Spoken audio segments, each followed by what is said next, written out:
Welcome to Fact Finder. Today, we're diving into one of the most secretive places on earth, North Korea.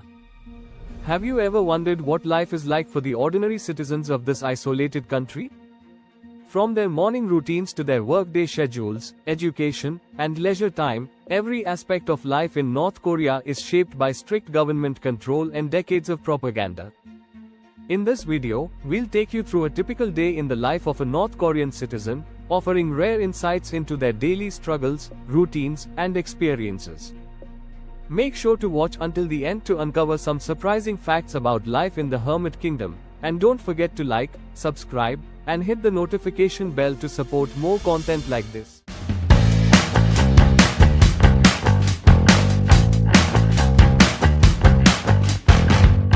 For most North Koreans, the day begins early.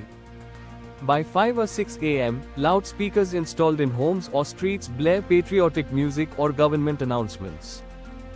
These broadcasts are a part of daily life, reinforcing the regime's ideology from the moment citizens wake up. Breakfast is usually modest, often consisting of corn porridge, kimchi, or a small portion of rice, depending on the region and the family's social status. Access to food is tightly controlled, and shortages are common, especially in rural areas. For those in Pyongyang, the capital city, the diet may be slightly better, as the government prioritizes resources for the elite class living there. After breakfast, it's time to prepare for work or school. Clothing is often simple and utilitarian. Many citizens wear uniforms, and personal expression through fashion is heavily restricted. Haircuts, too, are regulated, with only a few government-approved styles available. Work begins by 8 a.m. for most North Koreans, and jobs are assigned by the government. Factories, farms, and government offices are common workplaces. Unlike in many other countries, individuals cannot choose their careers freely. Instead, assignments are based on the regime's needs and a person's social classification, known as songbun. The songbun system divides citizens into three main categories: the core class, the wavering class, and the hostile class. This classification determines everything, from job opportunities to access to resources and even the likelihood of being allowed to live in Pyongyang. In rural areas, citizens often work on collective farms, where they grow rice, corn, and other crops. However, much of the produce is taken by the state, leaving little for the workers themselves. Industrial workers, meanwhile, spend long hours in factories with outdated machinery and minimal safety standards. Despite the grueling workday, productivity is often low. This is partly due to a lack of modern equipment and raw materials, but also because workers are required to participate in ideological sessions during their shifts. These sessions involve studying speeches by Kim Il-sung, Kim Jong-il, or Kim Jong-un, further reinforcing loyalty to the regime. Education is a cornerstone of North Korean society, but it serves a very different purpose compared to schools elsewhere in the world. From an early age, children are taught to revere the Kim family and the ideology of Juche, or self-reliance. A typical school day begins with physical exercises, followed by lessons in subjects like math, science, and literature, but all with a heavy dose of propaganda. For example, history classes focus on glorifying the Kim dynasty, often exaggerating or fabricating their achievements. Students also participate in mandatory military training, preparing them for potential conflict. By the time they graduate, young North Koreans are deeply immersed in the regime's ideology, with limited understanding of the outside world.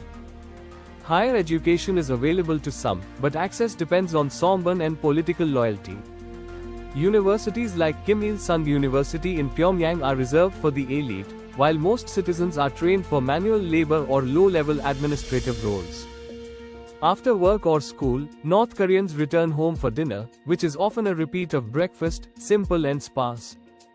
For many, the evening includes additional ideological sessions, where citizens gather in groups to discuss their loyalty to the regime and report on their daily activities. Free time is limited, and options for leisure are heavily regulated. Watching TV or movies is common, but the content is strictly controlled by the government. Most programs revolve around praising the Kim family or portraying the outside world as a hostile and inferior place.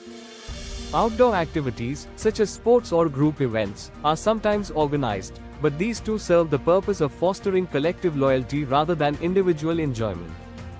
Reading is another common pastime, but books are censored and focus on the regime's achievements or ideological principles. Life in North Korea is not without its challenges. Food shortages are a persistent issue, particularly in rural areas. The public distribution system, which the government relies on to allocate food, often fails to meet the population's needs. Healthcare is another concern.